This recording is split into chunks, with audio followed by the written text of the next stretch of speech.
Assalamualaikum warahmatullahi wabarakatuh. Bismillahirrahmanirrahim. Ashhadu an la ilaha illallah wa ashhadu anna Muhammadar Rasulullah. Allahumma salli ala Sayyidina Muhammad wa ala ali Sayyidina Muhammad. Rabbis rahli sadri wa yassirli amri wahlul 'uqdatam min lisani yafqahu qawli. Amin. Bismillahirrahmanirrahim. Salam hormatku, salam ta'zimku, salam santunku selalu buat para sahabat-sahabatku dimanapun Anda berada, baik yang ada di dalam ataupun yang ada di luar negeri. Semoga kita semua senantiasa selalu di dalam lindungan Allah Subhanahu wa Ta'ala. Amin ya Rabbal Alamin. Sebelum kita awali kajian kali ini, marilah kita gemahkan dahulu di dalam nyawa, di dalam jiwa, di dalam hati, di dalam ruh, dan di dalam kehidupan ini dengan kalimah-kalimah thayyibah. Subhanallah walhamdulillah wa la ilaha illallah wallahu akbar wa la hawla wa la quwwata illa billahil aliyyil azim. Sadaqallahul azim. Kajian kali ini berjudul energi nafsiyah yang dikaji oleh saudara sahabat kita semua, yakni Buya Ar-Razi dan saudara kita Dik Doan, tentang energi nafsiyah, part yang ketiga, yang terakhir. Raguan saya, katanya jenazah yang sudah dikubur lalu ditinggal 7 langkah oleh saudara-saudaranya, dia mulai didekati oleh para malaikat. Sementara ada yang seperti Buya bilang hancur lebur kena bom.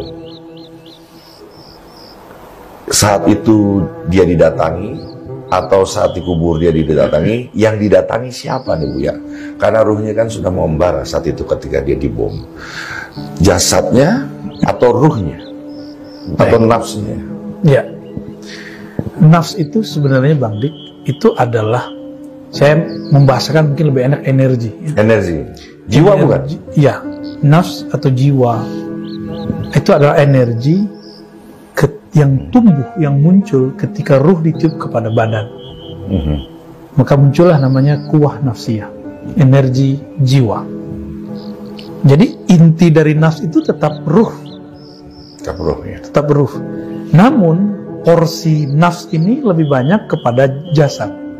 Kepada jasad. Ya, tapi sumber energinya adalah ruh. Jadi ruh ditiupkan, maka muncullah lapisan energi yang kita sebut nafs. Lapisan ini langsung berhubungan dengan jasad. Nah, ketika jasad hancur, baik di tanah, itu kan sama. Kehancuran di tanah hancur juga. Hancur di atas sama hancur juga. Hancur di laut itu sama-sama hancur. Tubuh boleh hancur, tapi kan ruh tidak hancur. Karena tanah menghancurkan fisik, karena tanah itu fisik. Ledakan bom, ledakan pesawat, semuanya hanya menghancurkan fisik. Dimensi batinnya yang nafs tadi tidak hancur. Nah, ketika Allah meniupkan ruhnya, kita boleh sebut ini ruh nafsiyah. Ruh nafsiyah. Ruh nafsiyah ini kemudian ada yang dia bertahan energi itu selama hayat masih di kandung badan. Ada yang Allah sisakan, itu kita boleh sebut ruh barzakhiyah. Ruh yang masuk ke alam barzakh itu nafsiyahnya juga, tapi nafsiyah barzakhiyah. Jiwa yang masuk ke alam barzakh. Sedangkan jiwa yang di alam kehidupan itu sudah hancur, ikut hancur bersama dengan tubuh. Tapi nafs ketika masuk ke alam barzakh itu sudah nafs yang masih disisakan Allah. Inilah yang kemudian ini mendetailkan apa yang saya bahas-bahas sebelumnya. Mungkin istilah ini baru kita keluarkan pada saat ini ya. Si nafs ini intinya juga sama, dia tetap adalah ruh. Jadi boleh kita sebut ar-ruh an-nafsiyah. Sedangkan yang ditiupkan pertama kali itu namanya ar-ruh al-amriyah. Ruhul amr. Amr, perintah Allah. Jadi dia ketika tubuh kita sekarang yang ada di Bang Dik itu namanya nafsiyah atau ruh nafsaniyah. Ya. Ruh nafsaniyah ini Allah sisakan energinya untuk di alam barzakh. Untuk di alam barzakh. Inilah yang kemudian ditanya, yang diberikan kebahagiaan, yang diberikan siksaan. Dan ditanya malaikat. Jadi dia itu intinya tetap ruh. Jadi dengan 7 langkah setelah saudara-saudaranya pergi dari makam itu, istilah itu untuk apa? Itu cuma ungkapan aja. Ungkapan menunjukkan waktu. Jadi kalau saya buat ilustrasi Bang Dik sebelum sampai ke sana, ruh yang inti kemudian memancarkan energi nafsaniyah. Nafsaniyah ini ada 2 pancarannya, 2 lapis. Satu yang terdalam, ini bertahan ketika orang mati. Ada yang bagian terluar, ini hancur ketika jasad hancur. Buya. Marilah kita buka di dalam surat Al-Baqarah ayat yang ke 255.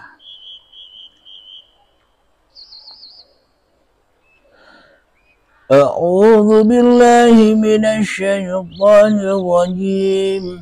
Bismillahirrahmanirrahim. Allahu la ilaha illa huwal hayyul qayyum. لا تأخذه سنة ولا نوم له ما في السماوات وما في الأرض من ذا الذي يشفع عنده إلا بإذنه يعلم ما بين أيديهم وما خلفهم ولا يحيطون بشيء من علمه إلا بما شاء وسع كرسيه السماوات والأرض ولا يؤوده حفظهما وهو العلي العظيم. Yang artinya Allah tidak ada Tuhan selain Dia yang maha hidup, yang terus-menerus mengurus makhluknya, tidak mengantuk dan tidak tidur. Miliknya apa yang ada di langit dan apa yang ada di bumi. Tidak ada yang dapat memberi syafaat di sisinya tanpa izinnya. Dia mengetahui apa yang di hadapan mereka dan apa yang di belakang mereka. Dan mereka tidak mengetahui sesuatu apapun tentang ilmunya, melainkan apa yang Dia kehendaki. Kursinya meliputi langit dan bumi, dan Dia tidak merasa berat memelihara keduanya, dan Dia maha tinggi, maha besar. Shadaqallahul azim. Inilah ayat yang kita kaji tentang energi nafsiyah atau Ruhullah itu. Allah tidak ada Tuhan selain Dia yang maha hidup, yang terus-menerus mengurus makhluknya. Jadi hakikat energi nafsiyah itu dialah qiyamuhu binafsihi. Siapakah dia energi nafsiyah itu? Siapakah dia Ruhullah itu? Ya uripe Allah sendiri. Uripe Allah dewe. Ketika kita masih ada, ketika kita masih merasa wujud, ketika kita masih merasa hidup, dan ketika kita masih merasa berkuasa atas diri kita, maka selamanya kita takkan pernah bertemu energi nafsiyallah, atau takkan bertemu dengan Ruhullah. Kenapa? Karena roh sudah kita akui sebagai roh kita. Energi nafsiyah sudah kita akui, kita rampas sebagai milik kita. Sedangkan Allah tidak punya energi apapun bagi kita selama ini. Sedangkan Allah tak punya roh apapun bagi kita selama ini di hati kita. Apa buktinya? Allahnya gaib. Apa buktinya? Allahnya tak ada. Apa buktinya? Allahnya mati bagi kita di hati kita selama ini. Apa buktinya lagi? Buktinya lagi kita yang merasa wujud, kita yang merasa ada, kita yang merasa hidup, kita yang merasa berkuasa atas diri kita sendiri. Itulah buktinya bahwa nafsiyallah telah dirampas oleh nafsiyah manusianya. Selamanya manusia takkan pernah bertemu Tuhannya tanpa manusia melepaskan nafsiyahnya hingga dikembalikan lagi kepada Allah. Jadi jelas ayat di sini bahwa hidup yang telah lama sejak detik akil balik tiba, hidup inilah yang dimaksud kita selama ini selalu makan dan makan buah khuldi, makan dan makan buah kehidupan, makan dan makan buah badan. Otomatis diantaranya yaitu makan buah apapun yang kita lakukan selama ini.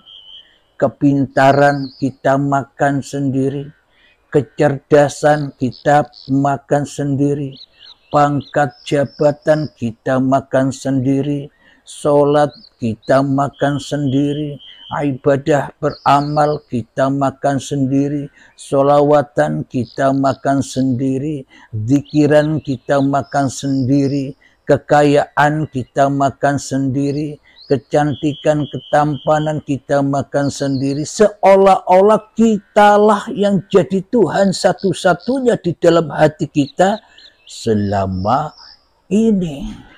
Jadi kita merasa jadi Allah, dan Allah selama ini sudah kita tiadakan, sudah kita gaibkan di hati kita. Selamanya energi yang ada di dalam hati kita adalah energi hawa nafsu, energi setania, energi iblisia yang ada di dalam hati kita selama ini.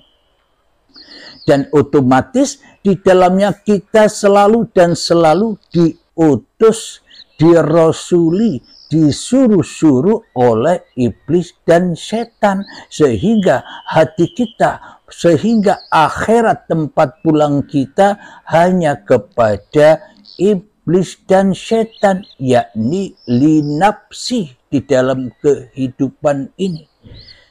Takkan pernah kita bisa lillahi ta'ala. Meskipun niat-niat sudah kita kumandangkan, tapi yang jadi Tuhan masih diri kita, di hati kita. Sesemua percuma saja, dan semua hanya sia-sia saja, dan semuanya hanya mimpi.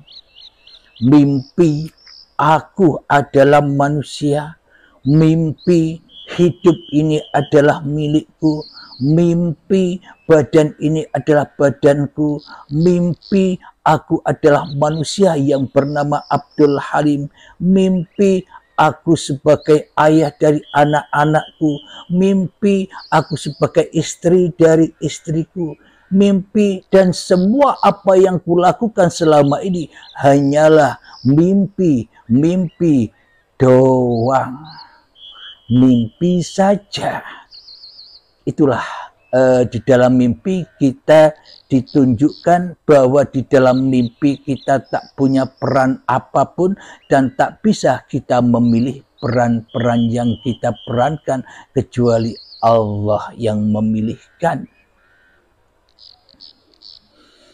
Jadi benarlah bahwa ruh itu hanya ahad tunggal, tak ada roh lagi. Tak ada roh kecil, tak ada roh besar. Roh itu ahad yang menghidupi, yang mengurusi seluruh makhluk dan seluruh manusia. Maka sangat sulit sekali bagi diri kita, bila diri kita masih ada, sulit untuk menyatu kembali kepada Allah.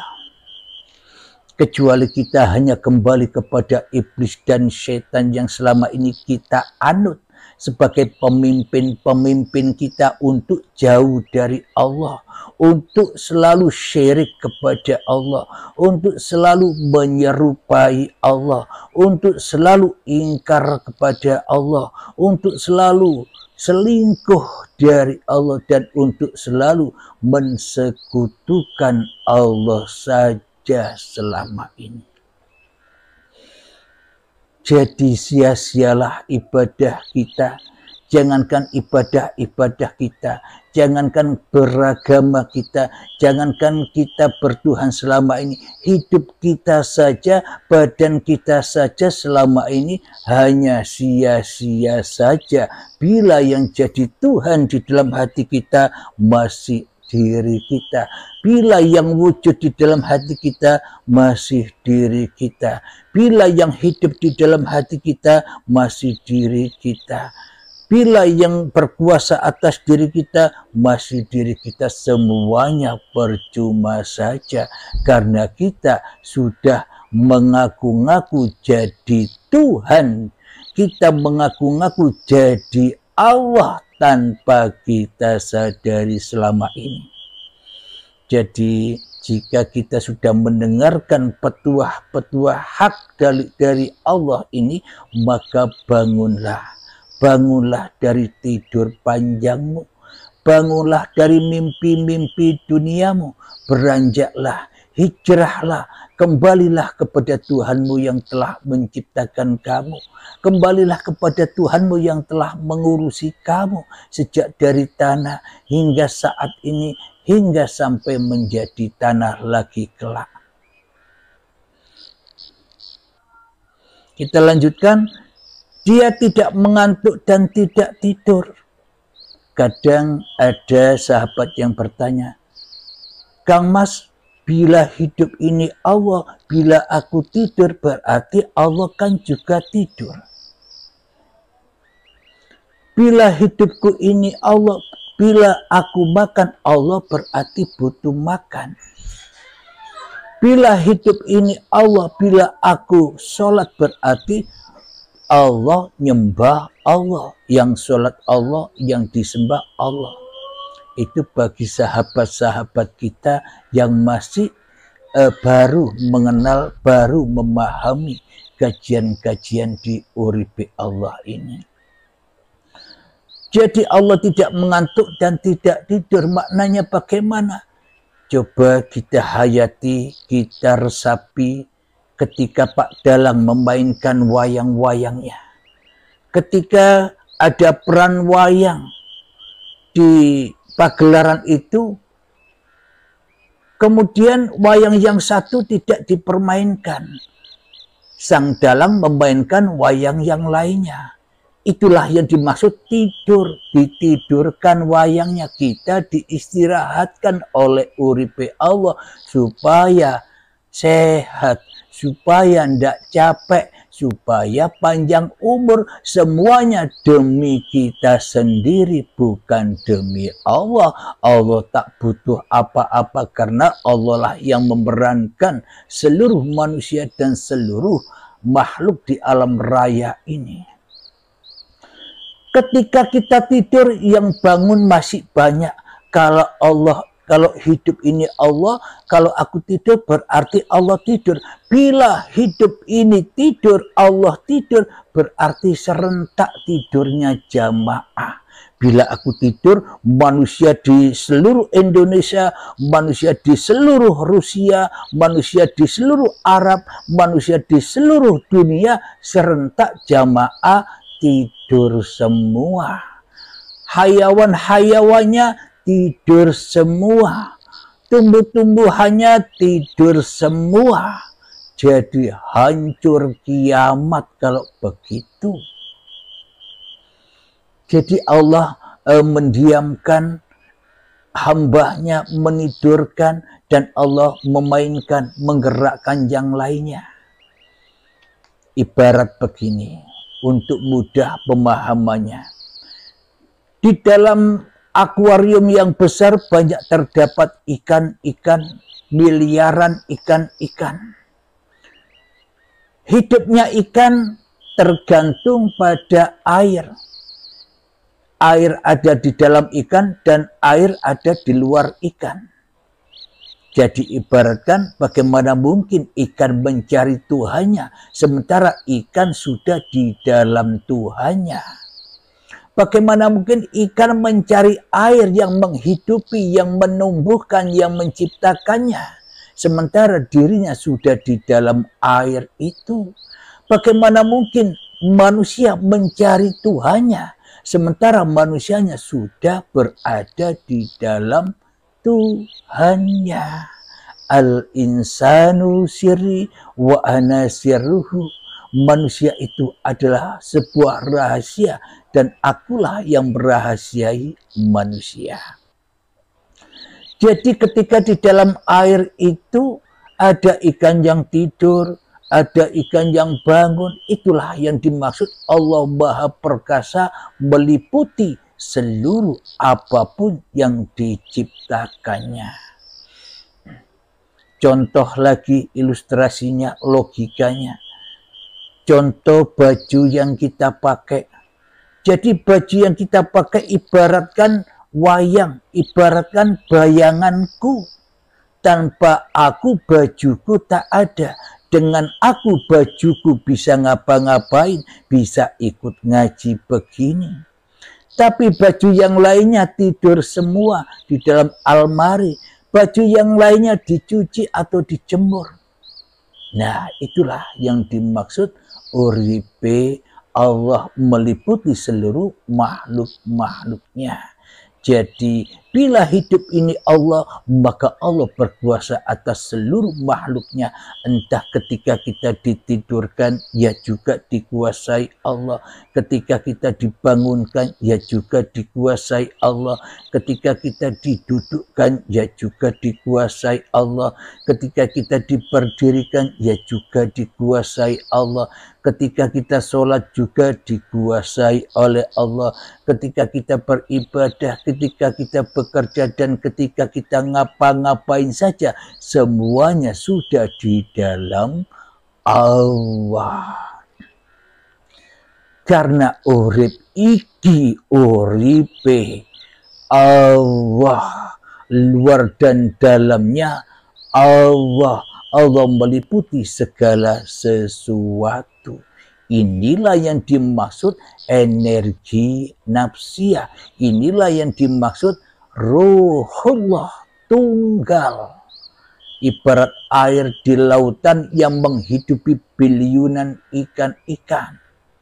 Ikan yang sudah di dalam air, seluruh makhluk yang diciptakannya sudah berada di dalam penciptanya sendiri. Bila tak ada penciptanya, bila Allah di atas langit, bagaimana mungkin kita bisa hidup? Bila Allah hanya di langit tempatnya, bila Allah hanya di kursinya Allah sana tempatnya, bagaimana mungkin kita bisa bergerak, bagaimana mungkin kita bisa wujud, bagaimana mungkin kita bisa ada, bagaimana mungkin kita bisa sholat, bagaimana mungkin kita bisa ibadah, bagaimana mungkin kita bisa bersolawatan, bagaimana mungkin kita bisa bekerja, bagaimana mungkin kita bisa tersenyum, bisa marah, dan sebagainya. Bila tanpa Allah. Jadi Allah itu yang dimaksud langit itu ya hidup ini loh langit, badan ini loh bumi. Jadi bumi dan langit itu ibarat Tuhan bersama, meliputi apapun yang diciptakannya. Tanpa Tuhan tak ada ciptaan. Tanpa Tuhan tak mungkin aku bisa menyebut diriku adalah manusia. Sebab yang menyebut diriku adalah manusia ya uripe, Allah sendiri yang menciptakan kita semua.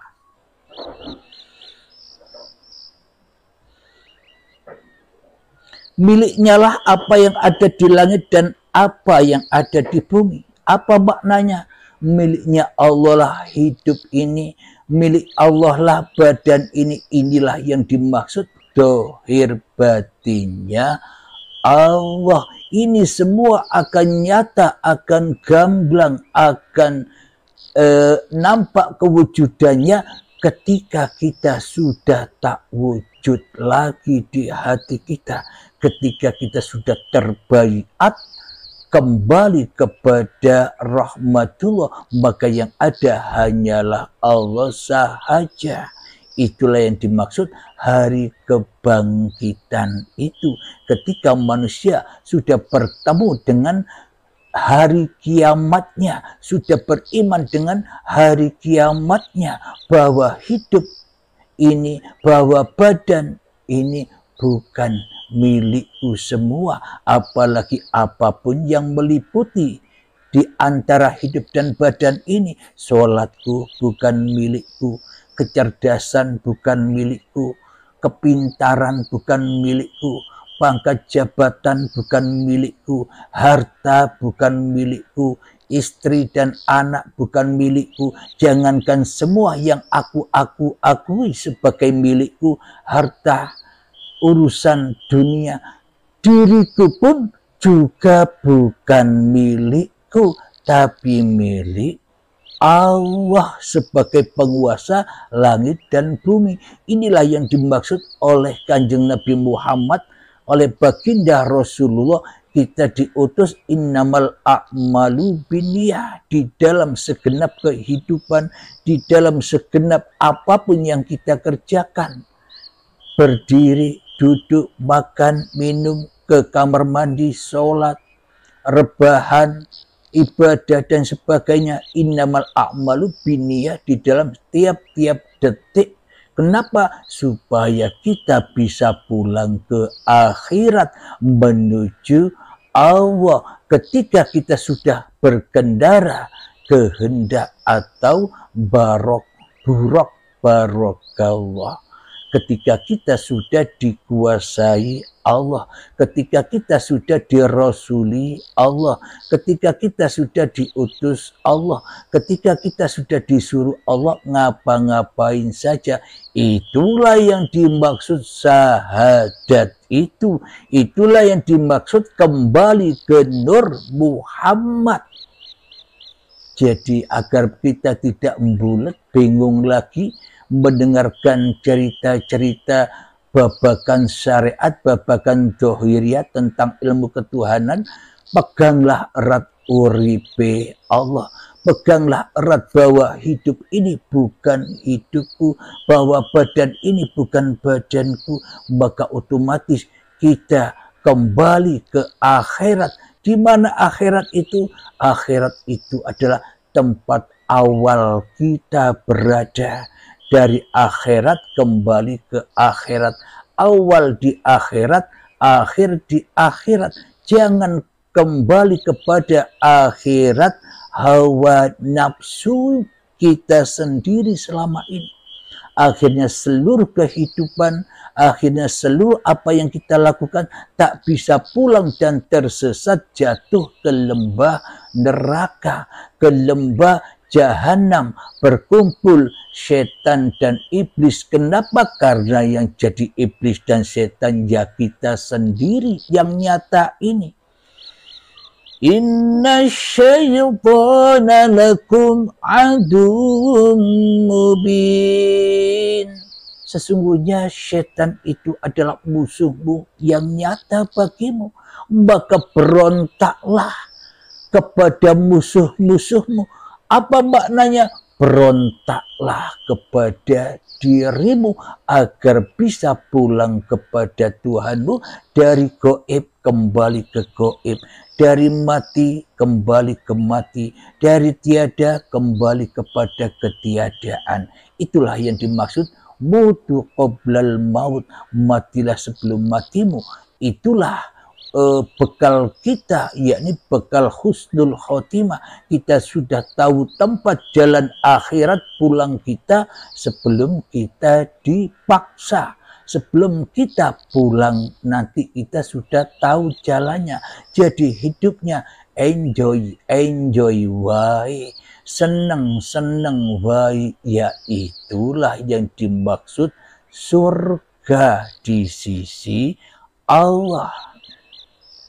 Selama ini kan surga yang kita harap-harapkan, surga yang kita idam-idamkan kan bukan surganya Allah, tapi surganya iblis dan setan, tapi surganya Dajjal laknatullah, surganya hawa nafsu, karepe atine dewe, kesenengane dewe, bukan kesenangan Tuhannya.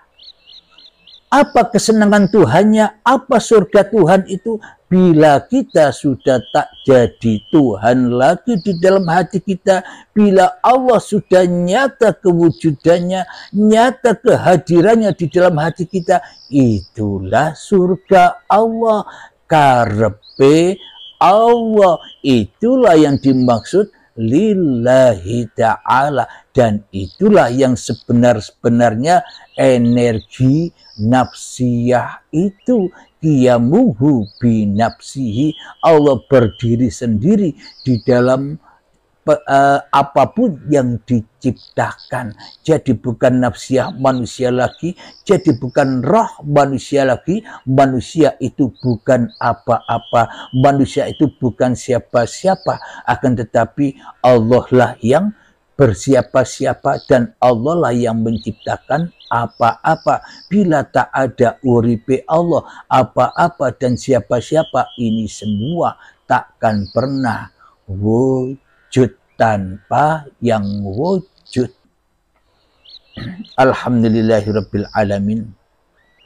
Sebelum kita lanjutkan, marilah kita berlatih untuk memalamkan diri, berlatih untuk memberontak kepada iblis dan setan agar kita terbebas dari belenggu-belenggu perbudakan yang selama ini kita telah lama diperbudak oleh iblis dan setan, sehingga kita tak bisa melepaskan belenggu-belenggu dan kita tak bisa melepaskan untuk terbang kepada Allah. Dengan latihan hening inilah sebagai media untuk kita belajar pulang. Kapan waktu latihannya? Ya selama hidup kita, setelah kita tahu ini latihan terus sampai akhir hayat kita.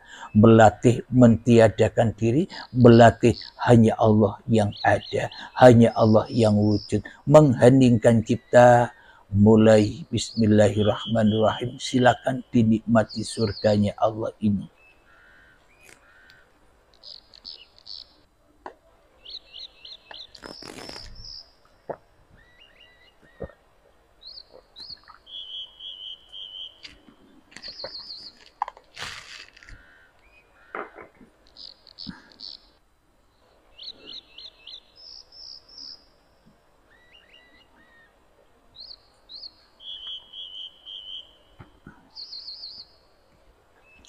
Alhamdulillahirabbil alamin, mengheningkan cipta selesai.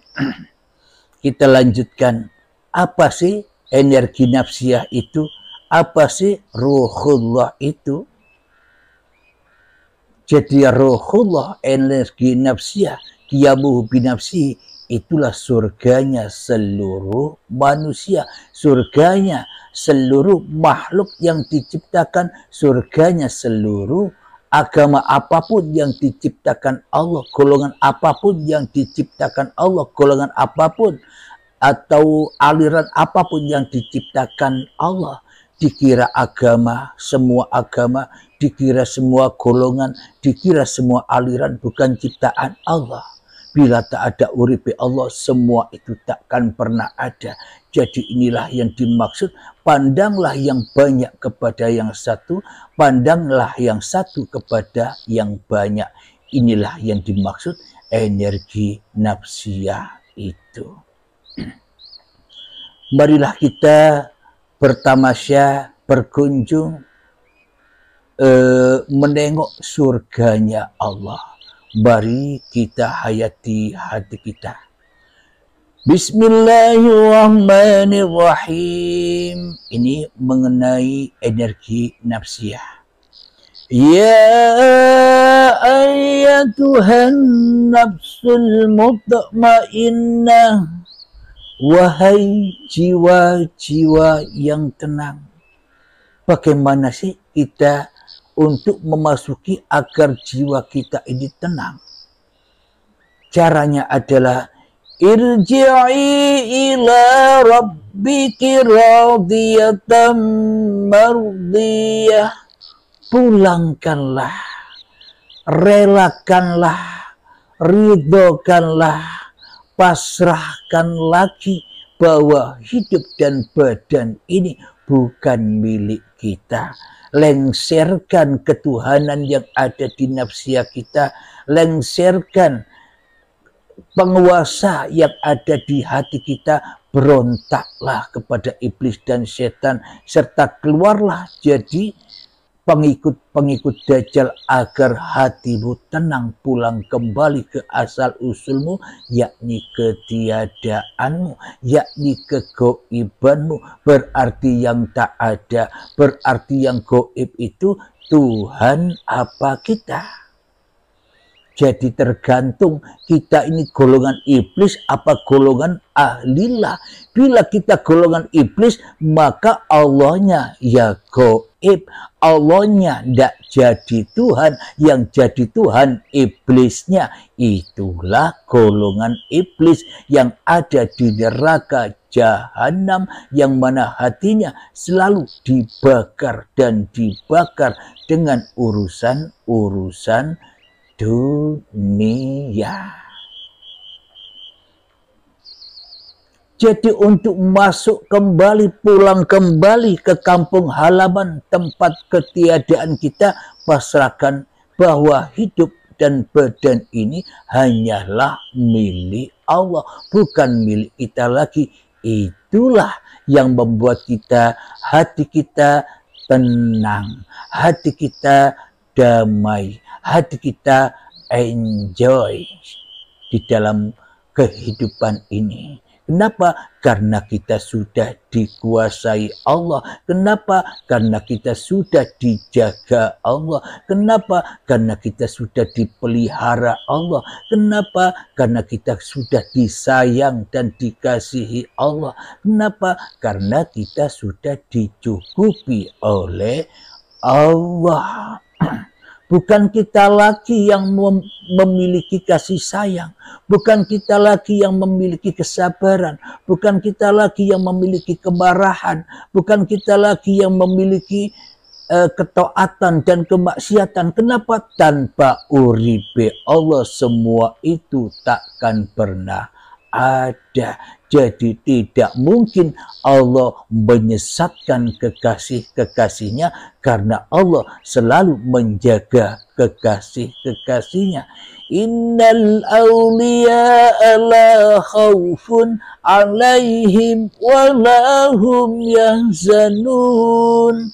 Para kekasih Allah itu tiada rasa takut di dalam hatinya dan tidak pula bersedih hatinya. Inilah yang dimaksud ketenangan dan inilah yang dimaksud surganya Allah, maunya Allah, bukan maunya diri kita sendiri, bukan surga iblis, surga dajjal yang selama ini kita idam-idamkan, yang semuanya hanyalah urusan-urusan dunia saja, kesenangan-kesenangan hawa nafsu kita saja, yang mana kita hanya bayang-bayang kewai, imajinasi wae, halu saja dengan Al-Quran. Kenapa? Karena kita anggap Al-Quran ini hanya dongeng belaka. Jadi surganya Allah itu ya kita harus ikut maunya Allah. Bila kita makhluk yo menengowai, diperjalankan oleh yang menciptakan, oleh Sang Kholik. Makna diam itu diamkan hatimu di dalam pergerakan-pergerakan dirimu. Bukan dirimu lagi yang bergerak, akan tetapi uripe Allah lah yang meliputimu dan meliputi seluruh manusia. Fadkhuli fi ibadi. Bila kita sudah mengembalikan semua hak-hak atau amanah-amanah Allah, maka kita termasuk menjadi golongan orang-orang yang mengabdi. Itulah Abdullah itu, itulah hamba Allah itu ketika Allahnya sudah nyata jumbelker. Kalau Allahnya sudah nyata kewujudannya, kalau Allah sudah nyata kehidupannya, nyata kekuasaannya, ditandai manusianya sudah tak wujud lagi di hatinya, manusianya sudah tak hidup lagi di hatinya, manusianya sudah tak kuasa lagi di dalam hatinya, yang ada hanya lillahi ta'ala. Itulah yang dimaksud mengabdi, itulah yang dimaksud Islam, itulah yang dimaksud syahadat, itulah yang dimaksud sholat, itulah yang dimaksud zakat, itulah yang dimaksud puasa, dan itulah yang dimaksud haji. Semuanya terangkum di dalam rukun iman dan rukun Islam. Bila semua sudah kembali kepada Allah, maka ahadlah rukun iman dan rukun Islam itu. Maka itulah yang dimaksud innad dina indallahil Islam. Yakni agama Allah itu ketika manusianya pasrah, memasrahkan apa-apa yang bukan miliknya. Manusianya sudah dipasrahkan, apapun yang dikerjakan oleh manusianya sudah digerakkan, sudah diwakili oleh Allah. Karena kita hanyalah khalifah Allah, wakil Allah, bukan wakilnya iblis, bukan wakilnya setan, bukan wakilnya dajjal. Selama ini kan kita jadi wakilnya iblis. Selama ini kan kita jadi wakilnya dajjal. Tapi kita tidur mimpi sehingga tidak sadar bahwa kita jadi iblis. Alhamdulillah, sama saya juga jadi iblis selama ini. Alhamdulillahirabbil alamin. Wadkhuli jannati. Dan bila kita sudah menjadi hamba-hamba Allah, menjadi kekasih-kekasih Allah, maka masuklah ke dalam surganya Allah. Bedakan surganya Allah dengan surga kita yang kita idam-idamkan selama ini. Yang kita idam-idamkan selama ini surganya dajjal yang penuh dengan kenikmatan hawa nafsu dan dunia. Surganya Allah ya tenang-tenang wae, makan dimakani, minum diminumi, duduk didudukkan, berdiri diberdirikan, bicara dibicarakan, sholat disolatkan, ibadah diibadahkan, sholawat disolawatkan, zikiran dizikirkan, duhaan diduhakan, tahajudan ditahajudkan, semuanya diutus oleh Allah dan digerakkan oleh Allah. Inilah yang dimaksud hamba Allah, inilah yang dimaksud sholat itu. As-sholatu mi'rajul mu'minin. Alhamdulillahirabbil alamin.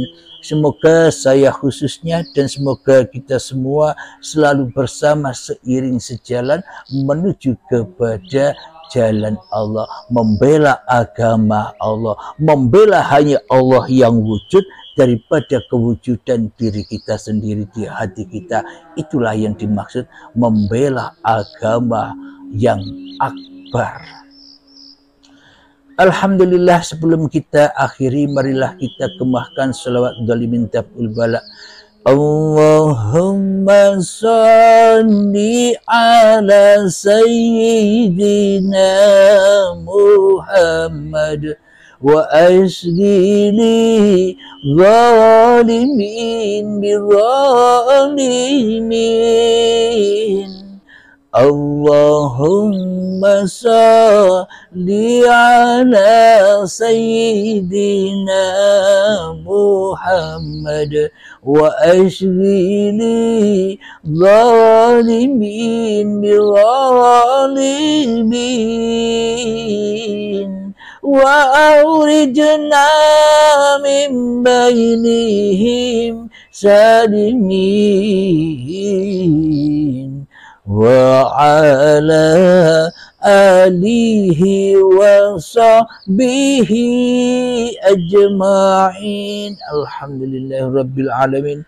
Allahumma ya qadiyal hajat, Allahumma ya mujibad da'wat, Allahumma ya rafi'ad darajat, Allahumma ya muhillal muskilat, Allahumma ya syafiyal amrat, Allahumma ya kafiyal muhimmat, Allahumma ya dafi'al baliyat, Allahumma akhtim lana bil iman, Allahumma akhtim lana bil islam. Rabbana atina fid dunya hasanah wa fil akhirati hasanah wa qina adzabannar. Wa sallallahu ala sayyidina Muhammad wa ala alihi wa sahbihi wasallam. Walhamdulillahi rabbil alamin.